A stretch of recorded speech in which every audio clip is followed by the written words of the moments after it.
Racist manager arrests black woman in her store, shocked to learn her true identity. Imagine walking into a store you own, only to be told you don't belong. That's exactly what happened to Elaine Carter. A racist manager tried to throw her out, assuming she wasn't worthy of being there. But what happened next left him speechless. "I said, 'Leave,'" Richard barked, pointing toward the door. "You don't belong here, and you're making my customers uncomfortable," his voice echoing across the marble floors. Elaine Carter stood in the middle of the luxury store, her heart pounding as the confrontation escalated. Elaine, calm but resolute, didn't flinch. Her hands tightened around the strap of her bag as she looked Richard directly in the eye. "I have every right to be here," she said firmly, her voice steady, "and I'm not going anywhere." Around them, the store fell silent.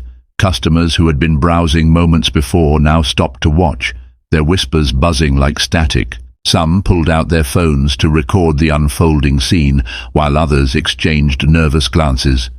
"You're disturbing the peace here, Richard," the luxury store manager continued, his face flushed with anger. "This store is for serious shoppers, not window browsers who can't afford anything." Elaine's jaw tightened, but her composure didn't waver. "Is that what you think I am?" she asked quietly. Her tone wasn't loud, but it carried the weight of her dignity. "A window browser?" Richard scoffed, folding his arms. "Look, I don't have time for this. You're wasting my time and everyone else's. Just get out or I'll call the cops." Was Richard right to demand Elaine leaves the store because he thinks she doesn't belong?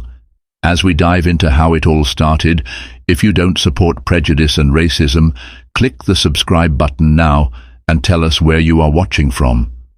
Only those who support prejudice won't subscribe now. The events of that day hadn't started with fireworks. For Elaine, it had been a peaceful morning. She had woken early, brewed her favorite cup of coffee, and taken a moment to reflect on how far she had come. The city outside her window bustled with life, but Elaine had learned to find stillness amid the chaos. Today was special. It wasn't just another day. It marked a milestone. Elaine had recently finalized the acquisition of several businesses, including one of the city's most renowned luxury chains. For years, she had dreamed of building her empire, and now, after decades of hard work and resilience, she had achieved it. Her thoughts drifted back to her childhood.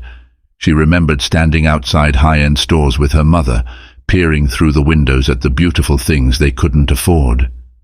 Someday, her mother had whispered, "You'll have more than you could ever dream of." Those words had stayed with her, becoming a guiding principle. Elaine had worked tirelessly to build her success, always staying grounded and true to her values. And now, as the new owner of the very chain she once admired from afar, she decided to visit one of her stores, quietly, without fanfare or an entourage. She wanted to experience it the way any customer would. Dressed in her favorite shirt and slacks, she stepped into the luxury store that morning with a sense of quiet pride. The marble floors gleamed under the light of crystal chandeliers, and the displays sparkled with carefully arranged designer handbags, jewelry, and accessories. Elaine's eyes landed on a handbag she recognized from her childhood, timeless design she had once dreamed of owning. She smiled to herself, taking her time as she admired the craftsmanship. It wasn't just about the bag, it was about the journey it represented. But her peace was short-lived. From across the store, Richard had spotted her almost immediately. He had watched her, his expression shifting from curiosity to disdain, as he made assumptions based solely on her appearance. In his eyes, Elaine didn't belong. Elaine hadn't noticed him at first. She was too focused on the items in front of her, her mind wandering to memories of her past. But as she moved to another section of the store, she became aware of his presence. He followed her closely, his eyes scrutinizing her every move. At first he approached her with a smile that didn't reach his eyes. "Good morning," he said, his tone overly polite. "Can I help you find something?" "I'm just browsing, thank you," Elaine replied with a warm smile, turning her attention back to the display. Richard didn't move. He lingered, his gaze narrowing slightly. "You should check out other stores. "This place is not for people like you," he added, his voice dropping to a conspiratorial whisper. "You might find something more in your price range in another store that's not luxury like ours." Elaine's smile faded, but she didn't respond. She moved to another display, determined not to let his assumptions ruin her day, but Richard persisted. "You know," he said louder this time, ensuring other customers could hear, "we get a lot of window shoppers here, people who just want to look but aren't serious buyers." Elaine stopped. Slowly, she turned to face him, her expression calm but firm. "Is that what you think I am?" she asked quietly. Richard smirked smart. "I've been in this business a long time. I know who's serious and who isn't." The humiliation stung, but Elaine refused to let it show. She met his gaze without flinching. "I don't believe it's your job to decide that," she said. Her tone was steady, but there was an edge to it that made Richard falter for a moment. "If you believe people still get treated like these in stores, click the subscribe button now for justice." Nearby, a few customers had begun to notice the interaction. Whispers spread through the store as people glanced in Elaine's direction. Tanya, the young sales associate, stood frozen behind a counter, her expression torn between discomfort and fear of speaking up. As Richard continued to hover, Elaine noticed a woman in an expensive outfit moving quietly near the jewelry display. She watched as the woman was treated well and fairly like a queen, while she was treated with mockery and humiliation. Elaine's eyes narrowed slightly, but before she could say anything, Richard's voice cut through her thoughts. "I think it's time for you to leave," he said sharply. Richard's frustration was palpable as he continued to follow Elaine through the store. His sharp gaze never left her, and with every step she took, his condescension grew more blatant. He seemed determined to make her feel out of place. Elaine walked with quiet grace, her focus shifting between the displays of elegant handbags and sparkling jewelry. But Richard wasn't about to let her browse in peace. He stepped in front of her as she approached the handbag display she had admired earlier. "I think we've established that this section might not be for you," he said loudly, his smirk widening as other customers turned to watch. His voice echoed through the marble-floored store, carrying a mix of fake politeness and underlying disdain. Perhaps the clearance section in the back would be a better fit. Elaine's calm expression didn't waver. She tilted her head slightly, her voice soft but steady. "And what makes you think this section isn't for me?" Richard's smirk faded momentarily, but he quickly recovered. "Let's just say I've been in this business long enough to know who belongs here and who doesn't." A murmur rippled through the store. Nearby customers whispered to each other. "Why doesn't she just leave?" one woman asked quietly, glancing at Elaine with a mix of curiosity and discomfort. Another man shifted uncomfortably, muttering under his breath, "This is getting awkward." Elaine ignored them, her focus unwavering as she tried to move around Richard. But he stepped sideways, blocking her path again. His actions were deliberate, his posture unyielding. "Loitering isn't allowed here," he said with a sharp edge in his tone. "If you're not buying anything, maybe it's time to move along." What would you do if someone treated you like this in a store? Let us know in the comments below. Hit that subscribe button. If you enjoy this story and find it important, don't forget to like and share with someone who needs to hear it. Elaine's jaw tightened slightly, but she maintained her composure. "Loitering," she repeated. "I didn't realize admiring the merchandise qualified as loitering." Richard crossed his arms, his smirk returning. "Admiring isn't the same as buying." Tanya, the sales rep standing behind the counter near the jewelry section, watched everything unfold. Her hands gripped the edge of the display case, her knuckles white. She had seen the tension between Richard and Elaine escalate. Tanya's chest tightened as she debated what to do. She knew Richard's reputation. He was ruthless with employees who crossed him. If she spoke up, she risked not only his wrath, but possibly her job. Yet she couldn't ignore the growing injustice playing out before her. Her gaze flicked between Richard, who was now gesturing toward the store's entrance, and Elaine, who remained steadfast. She took a step forward, hesitated, and then stepped back again. Fear and morality waged a silent war within her. Do you think Tanya should step in and risk her job, or stay silent to protect herself? Tell us what you'd do in her situation, and don't forget to click the subscribe button now. Richard's voice cut through the tension like a blade.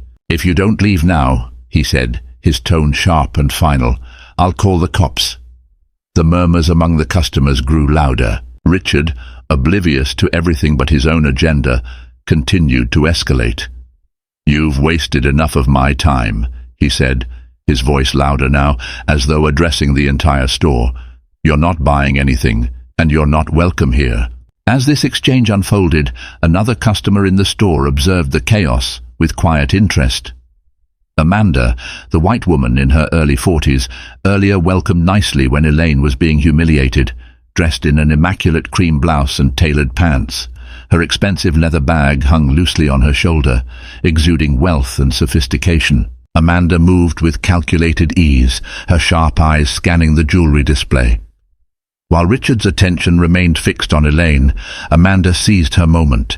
She reached for a sparkling diamond necklace displayed under the glass. Her hand lingered, as though admiring it, before she quickly slipped the necklace into her bag. She glanced around, her movement smooth and practiced, her expression calm. Elaine caught the motion out of the corner of her eye. Her gaze shifted briefly toward Amanda, taking in the theft with a quiet realization. Amanda's demeanor was confident, almost brazen, as she moved to another section of the store, selecting a bracelet this time. With the same fluid motion, she slipped it into her bag. Richard, oblivious to the theft happening mere feet away, gestured toward the entrance. If you refuse to leave, I'll have no choice but to call the authorities, he said, his tone cold and final. Elaine tilted her head slightly, her gaze steady. Maybe you should, she said, her calm response catching him off guard.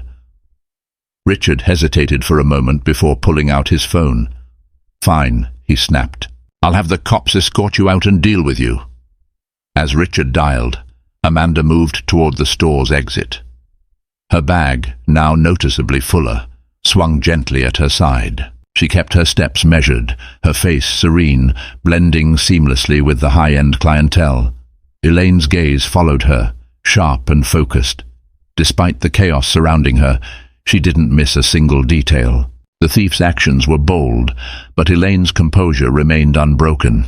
Elaine's eyes followed her movements, but she said nothing.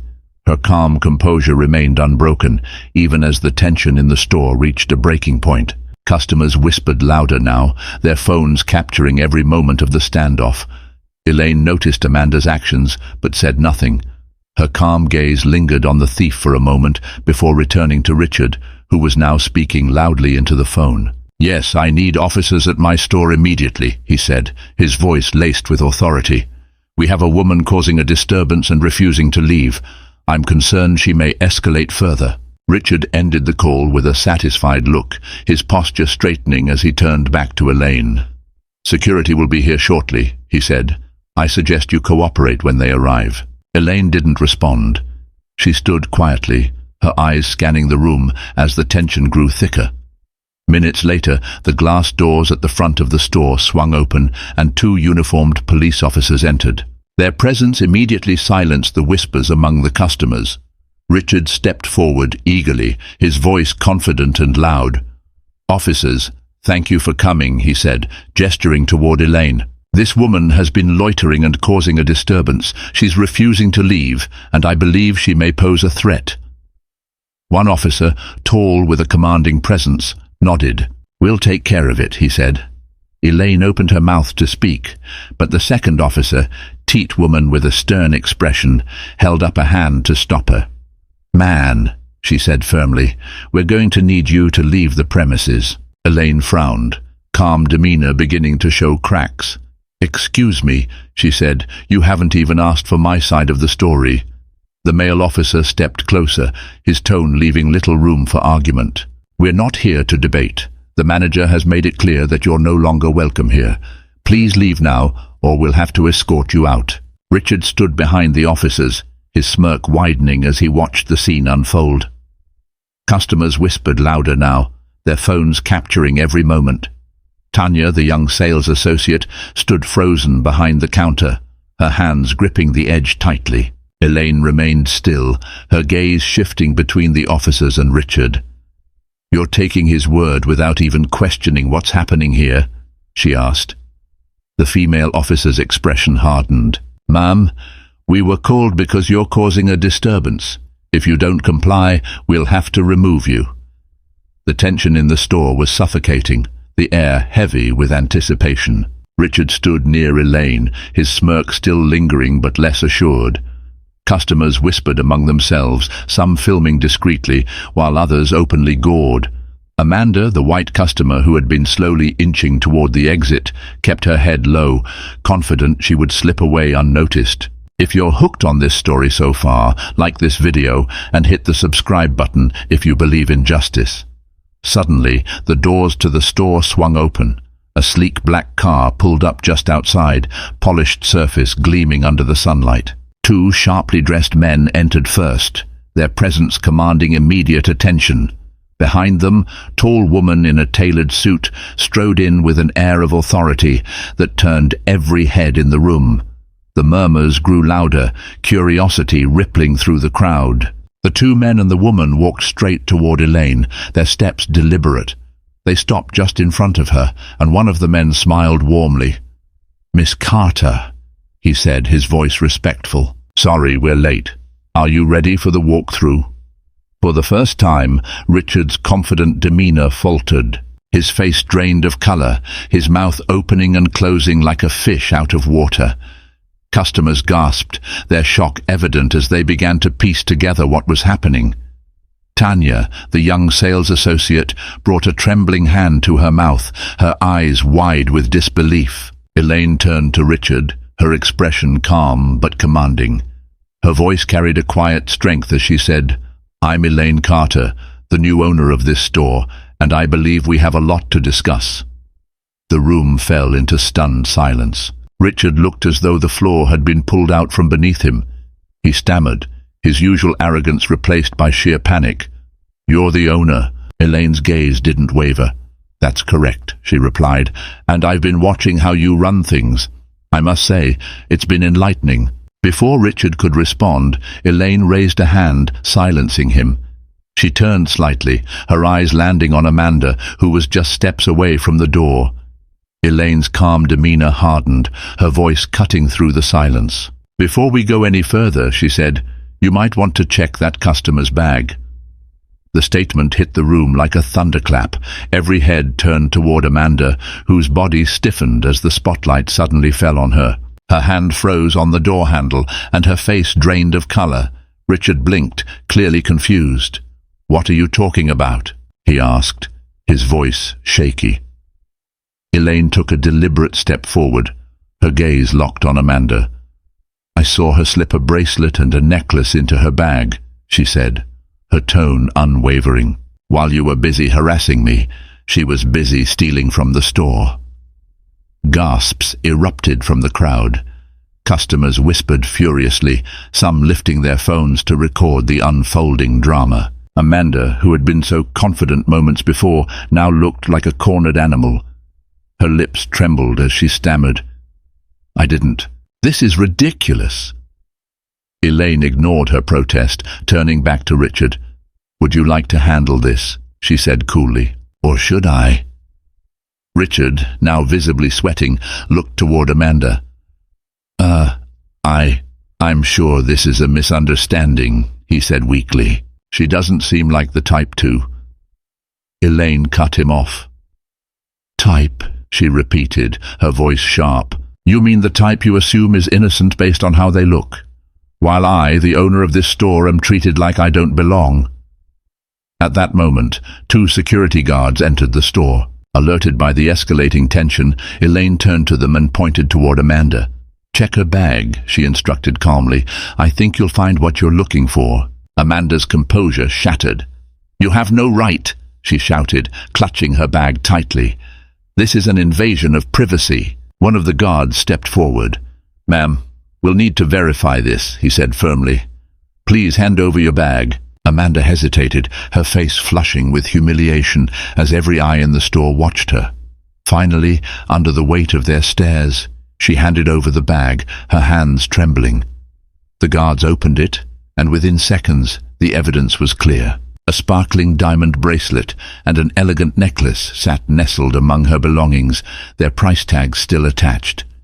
Gasps filled the air, and several customers muttered in disbelief. "She was stealing the whole time," someone whispered, and we all thought. Amanda tried to stammer out an excuse. "I was going to pay for those, I just forgot." Elaine raised a hand, silencing her. "Save it," she said coldly. "I saw exactly what you did." The guards escorted Amanda to the back office, her protests growing weaker as she disappeared from view. Elaine turned back to Richard, her expression firm. "This is the culture you've created," she said, her voice carrying the weight of authority, targeting people like me while ignoring real criminals. "That ends today," Richard stammered, trying to find words, but none came. His arrogance had crumbled completely, leaving only shame and fear in its place.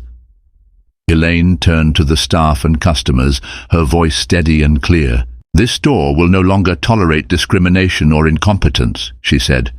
"From now on, we will lead with fairness, respect, and integrity." As the crowd murmured in agreement, Elaine glanced at Tanya, who stood frozen near the counter. "Tanya," Elaine said, her tone softening, "I've seen your potential. You're a part of the solution here." Tanya blinked, her eyes welling with tears as she nodded. "Thank you, Miss Carter," she whispered. Elaine gave her a small smile before turning back to Richard. "As for you," she said, her voice turning icy, "your time here is done." The store erupted into applause as Richard slumped, his face pale. Elaine had turned the tide completely, exposing both the thief and the prejudice that had tainted the store's reputation. The store buzzed with tension as Elaine turned back to Richard, her posture straight and commanding. The echoes of Amanda's removal by security guards still lingered, but Elaine wasn't done. She fixed her gaze on Richard, who stood frozen in place, his arrogance replaced by visible discomfort. "This," Elaine began, her voice sharp yet composed, "is what happens when you judge people by their appearance. While you were busy treating me like a criminal, the real thief was walking out with your merchandise." Richard stammered, his face pale. I was just doing my job," he muttered weakly, avoiding eye contact with Elaine. Elaine raised an eyebrow, her expression unyielding. "Your job," she repeated, her tone cutting through the silence. "Your job is to treat every customer with respect, regardless of how they look. Instead, you failed miserably. Not just me, this store, your staff, and everyone watching here today." Customers whispered among themselves, their phones still raised to capture every word. Elaine's calm but pointed demeanor commanded the room. Tanya, the young sales associate, stood nearby, her expression a mix of relief and admiration as she watched Elaine take control. "Have you ever experienced or witnessed discrimination like this? Click the subscribe button and share your story in the comments below." Richard, struggling to maintain his composure, tried to defend himself. "Look, I wasn't trying to offend anyone, I thought." Elaine interrupted him, her voice firm. "You thought what? That I didn't belong here? That I couldn't possibly afford to shop in this store? You assumed, based on nothing but your own prejudice." Richard's mouth opened, but no words came out. The silence in the room was deafening as Elaine continued. "You've embarrassed this store and tarnished its reputation. And more importantly, you've shown your true colors for everyone here to see." She turned slightly, addressing the customers and staff. "This is not the culture I want in my store," she said, her voice carrying a clear message. "This is a place for everyone where respect is not optional." Richard's face reddened further as he realized there was no escape. "I didn't mean for it to come across that way," he stammered, his voice shaky. "I was just trying to maintain the store's standards." Elaine's gaze hardened. "Then what standards are those? Exclusion? Disrespect? Humiliation?" She paused, letting the weight of her words sink in. "You're fired." The room erupted into applause, a mix of vindication and approval. Customers cheered softly, some clapping, while others nodded in agreement. Tanya exhaled a breath she hadn't realized she was holding, her shoulders relaxing for the first time all day. Richard, on the other hand, stood motionless, his face a picture of shock and defeat. "You? You can't do this," he muttered, his voice barely audible. Elaine's expression didn't waver. "Oh, I can," she said, "and I just did." Security guards re-entered the store, their presence signaling that Richard's time was up. They moved toward him, and without further protest, he turned and walked toward the exit, his shoulders slumped. The once confident manager was now a figure of humiliation, his career in shambles. As Richard exited, the energy in the store shifted. Elaine turned back to the staff and customers, her voice calm but resolute. "This is not just about today," she said. "This is about creating an environment where everyone feels welcome, where everyone is treated with dignity." The tension in the store hung heavy in the air. Amanda, the white customer who had been caught stealing, was escorted out in handcuffs, her once confident demeanor replaced by humiliation. Customers whispered among themselves, some recording as the dramatic events continued to unfold. Elaine Carter stood in the center of the store, calm and resolute. The day had brought humiliation, injustice, and confrontation, but she had turned it into a moment of triumph. And yet, there was still unfinished business. But Elaine wasn't done. She faced the police officers who had tried to throw her out without cause. Elaine glanced toward the two uniformed officers who had sided with Richard earlier. They stood stiffly near the entrance, their confidence visibly shaken as they realized the truth of the situation. The taller officer, who had spoken most forcefully, avoided her gaze, while the smaller one shifted uncomfortably, her face flushed. Elaine pulled out her phone and dialed a number. The room fell silent as she held the phone to her ear, her composed demeanor commanding attention. After a few rings, a deep, authoritative voice answered on the other end. "Chief Jackson," Elaine said calmly, "I'm at one of my stores, and I think you need to come down here." The murmurs among the crowd grew louder. "Chief Jackson," someone whispered. "She knows the chief of police," Elaine continued, her voice steady. "Two of your officers responded to a call here and didn't bother to listen to my side of the story. They were ready to throw me out without any justification. I'd like you to handle this personally." The officers exchanged nervous glances, their postures stiffening as the weight of Elaine's words sank in. They knew the chief of police wasn't someone who took incidents like this lightly. Within minutes, a sleek black SUV pulled up outside the store. The chief of police, a tall man with an air of authority, stepped out and walked briskly inside. His presence immediately commanded respect, and the officers straightened instinctively. Chief Jackson approached Elaine, his expression calm but serious. "Miss Carter," he said, his tone respectful. "I came as soon as I could. What happened here?" Elaine gestured toward the two officers. "These two responded to a call from the racist manager," she said. "They took his word at face value and were prepared to throw me out without hearing my side of the story." The chief's eyes hardened as he turned to the officers. "Is this true?" he asked sharply. The taller officer stammered. "We thought—" "You thought," Chief Jackson interrupted, his voice rising. "Your job isn't to think based on assumptions. Your job is to assess the situation fairly and uphold the law. Did you bother to ask Miss Carter what was going on before you acted?" The smaller officer shook her head, her voice barely audible. "No, sir." Chief Jackson's gaze was unforgiving. "This is unacceptable. Both of you will report to my office first thing tomorrow morning. We'll be reviewing this incident, and disciplinary action will be taken." The officers nodded meekly, their confidence completely eroded. The chief turned back to Elaine, his tone softening.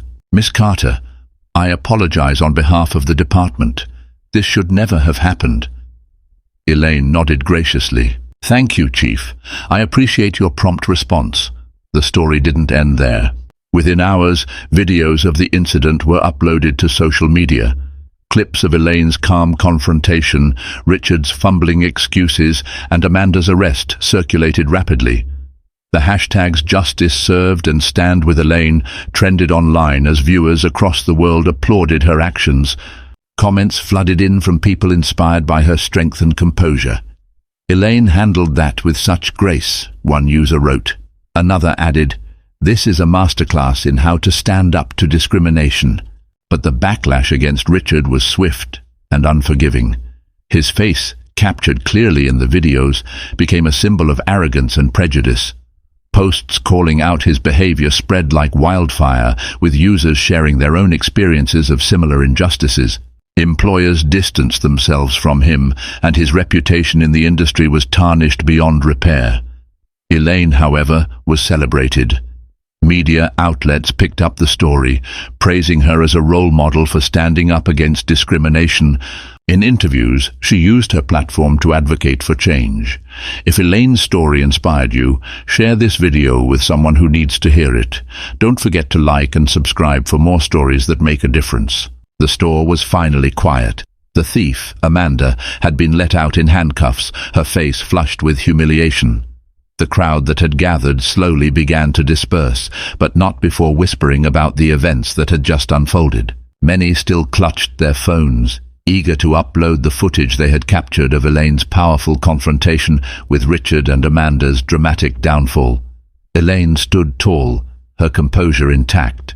The day had been a whirlwind of tension and revelations, but she wasn't done yet. There was still work to do. Back in the store, Elaine approached Tanya, who stood quietly by the counter. "Tanya," Elaine said gently, "I've seen how much you care about this place and its customers. You're the kind of leadership we need here." Tanya's eyes widened, tears glistening as she realized what Elaine was saying. "Thank you, Mrs. Carter," she said softly. Elaine's face softened. "Tanya," she said warmly, "I've watched how you handled yourself today. You showed restraint, kindness, and professionalism in the face of chaos. That's exactly the kind of leadership this store needs." Tanya's eyes widened, her hands trembling slightly. "Ms. Carter, are you saying?" Elaine smiled. "You're the new store manager." Tanya's promotion and new policies in place, the store began to transform. Customers returned, drawn by the promise of a more inclusive and welcoming environment. Elaine's vision had become a reality, proving that justice and dignity could triumph over prejudice. Tears welled up in Tanya's eyes. She tried to speak, but her voice broke with emotion. Instead, she nodded, her gratitude evident in the way she held her hands to her chest. "Thank you, Miss Carter," she managed to say softly. "I promise I won't let you down." Elaine smiled warmly. "I know you won't." The next day, Elaine called a meeting with the entire store staff. They gathered in the employee lounge, their expressions a mix of curiosity and apprehension. For many of them, the events of the previous day had been an eye-opener. Elaine stood at the front of the room, a posture confident but approachable. "Let me start by saying this," Elaine began, her voice steady and clear.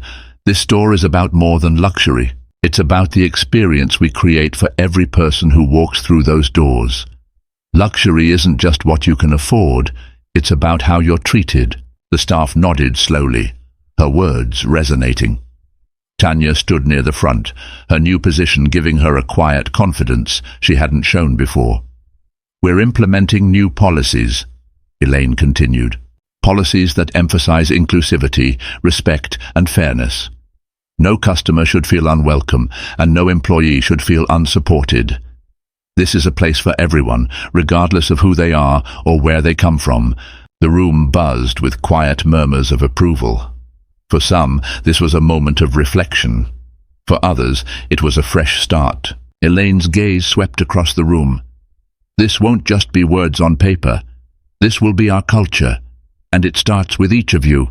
Do you believe that inclusivity should be at the heart of every business? If so, hit that like button and subscribe for more inspiring stories like this."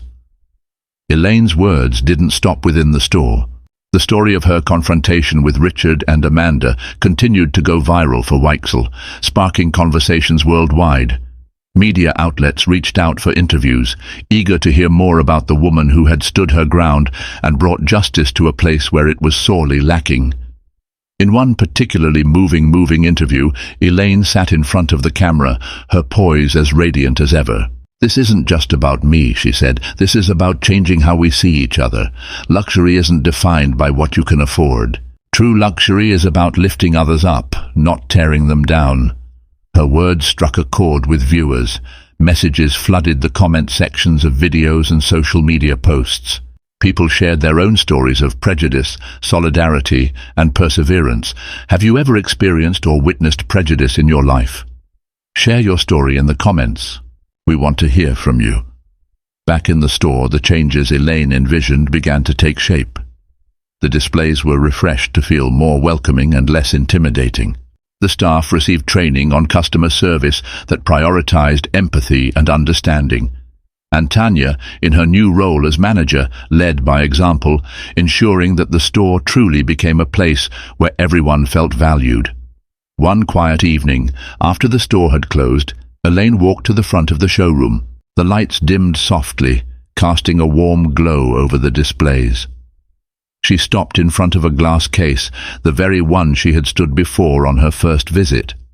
Inside was the handbag she had once dreamed of owning. Its timeless design and impeccable craftsmanship hadn't changed, but what it represented to her had. It was no longer just a symbol of luxury, it was a symbol of perseverance, justice, and triumph.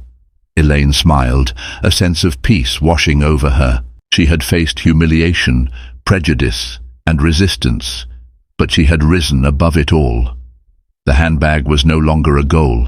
It was a reminder of how far she had come and the lives she had changed along the way. Elaine turned and walked toward the exit, her footsteps steady and resolute. The store was just the beginning. There was a world beyond its doors that needed change, and she was ready to make it happen. Elaine Carter's story teaches us a valuable lesson. Never judge someone based on appearances. Prejudice and discrimination have no place in our society, and standing up for what's right can create real change. If this story inspired you, let us know your thoughts in the comments. Have you ever faced or witnessed injustice like this? Share your experience and let's keep the conversation going. Don't forget to hit the like button, subscribe to the channel, and turn on notifications so you never miss an inspiring story like this. Together, we can make a difference.